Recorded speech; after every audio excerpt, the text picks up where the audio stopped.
The Detroit News reported on the job cut saying about 500 positions were affected.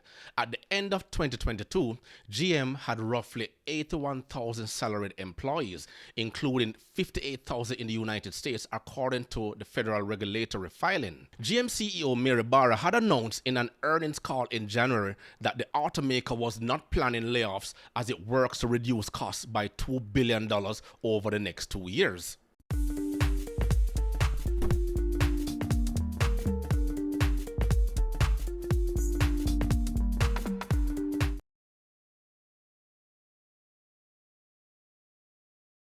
Hello everyone, welcome back to another episode of Parts Talk. Thank you for joining me. I appreciate each and every one of you.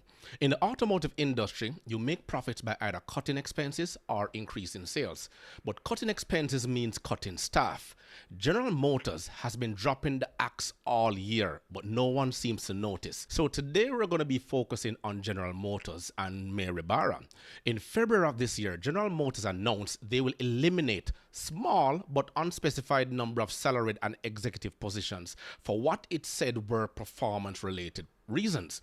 At that time, GM's chief people officer told employees that cuts involved, and I'm quoting him here, a relatively small number of global executives and classified employees following their most recent performance calibration.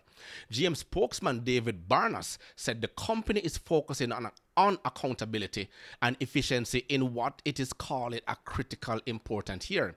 And he said, and I'm quoting him here again, to deliver our commitments and win this industry, we must have a winning team and hold ourselves accountable by performing at a higher level.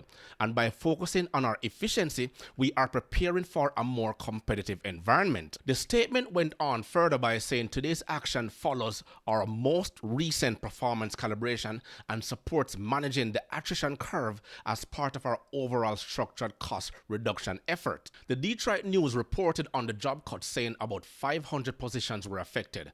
At the end of 2022, GM had roughly 81,000 salaried employees, including 58,000 in the United States, according to the federal regulatory filing. GM CEO Mary Barra had announced in an earnings call in January that the automaker was not planning layoffs as it works to reduce costs by $2 billion over the next 2 years. Then in August, General Motors planned to eliminate about 200 engineering positions. Though the employees in those roles will be able to move to other jobs, a GM spokesperson said the automaker was taking steps to rebalance their engineering resources to better align with the strategy, as they require a small number of engineers to move to other parts of the organization over the next several months.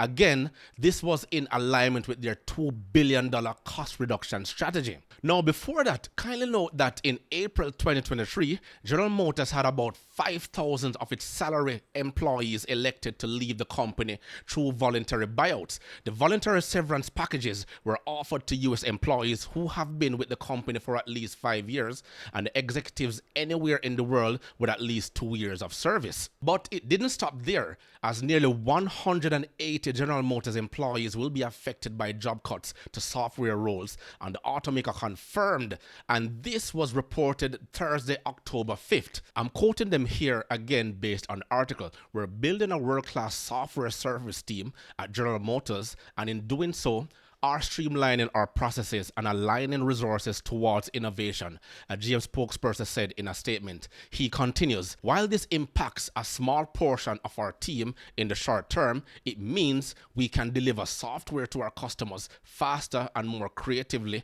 than ever before. Also in August, GM said it planned to cut roughly 940 salaried jobs with the closure of an information technology facility in Arizona. Now, the journey we have taken from just this year alone, 2023, paints a picture of a change in the automotive landscape. General Motors has undergone a massive transformation, redefining its workforce to align with a rapidly evolving industry. Now, working at this company will have anyone on edge.